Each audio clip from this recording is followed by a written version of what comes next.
Despite an abundance of mineral wealth, the people of Guinea were some of the poorest in Africa. Without the help of international organizations like Médecins Sans Frontières, many of its people wouldn't have access to basic medical care. Dr. Xavier Bisset was there to help provide access to the health care they desperately needed. He could have been back home in France living the easy life, but he hadn't become a doctor to take things easy. He was dedicated to helping those who could not help themselves. Volunteering for Médecins Sans Frontières seemed like the logical thing to do. It helped him sleep better at night. The problem was, standing in a village that reeked of death, he was kind of regretting it. Xavier had been to this village the month before, and as far as he'd been able to tell, the people had been healthy. Well, they weren't healthy anymore. The only evidence of life he could see were the animals and insects that found this human devastation so appealing. There was still smoke hanging over the village, shrouding it, a sign of the panicked burnings that had been enacted.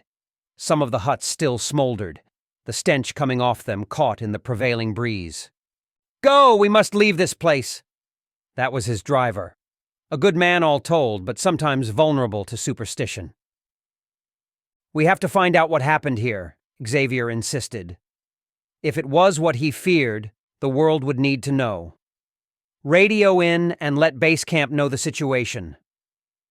It was a 4-hour drive from this village to anywhere resembling civilization, the ground uneven and lacking any paved roads.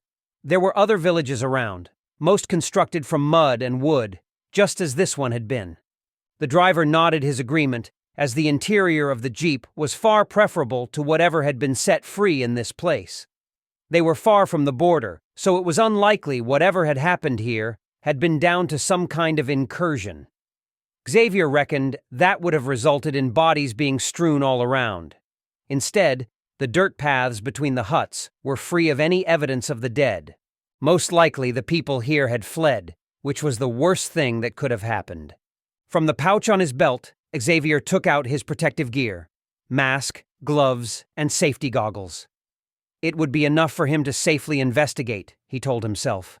But already he could feel the adrenaline kicking in and his heart rate rising.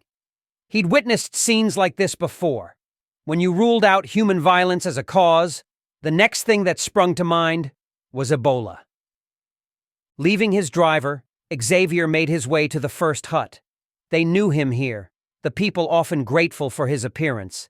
He had saved lives, vaccinated the children against a host of disease, and earned the respect of the village elders. It was so easy to be confused as to why the villagers hadn't radioed for help. But Ebola broke all the rules. The virus was so deadly and so feared, it tended to mutate not only itself but any semblance of rational behavior. There had been cases of health workers being attacked and killed by people who couldn't understand what Ebola was. Sometimes, those trying to cure it got the blame. That was why his driver was armed. The first 2 huts he tried were empty. The third wasn't, the smell breaking through his mask even before he opened the door. 3 bodies lay inside, a woman and 2 young children. Dead for several days at least, the bodies bloated from the heat. Food for the battalions of flies that already feasted greedily. That pattern repeated itself throughout the village. Xavier didn't find anyone alive, which he was strangely thankful for. He wasn't equipped to go anywhere near a viral carrier, and yet he would have felt compelled to put his own safety in peril. The burnt-out huts didn't get a visit. There was no point. Xavier knew what would be inside them. Why only some of the huts had been cremated, he didn't know. Surviving family members may be doing the only thing they could. Where were those family members now?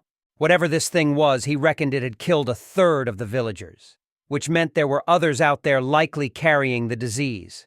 Some would die out in the dry savanna, but if any made it to the surrounding villages, the disease they were carrying would continue to provide the death it demanded. Hell, it probably already had. Xavier returned to his driver. The native Guinean sat nervously in the Jeep. Whilst he wouldn't know for sure until a team arrived and the bodies had been tested, Xavier was pretty certain. Ebola was back. That was the problem with the apocalypse. Old forgotten diseases had a habit of blossoming once more into the light.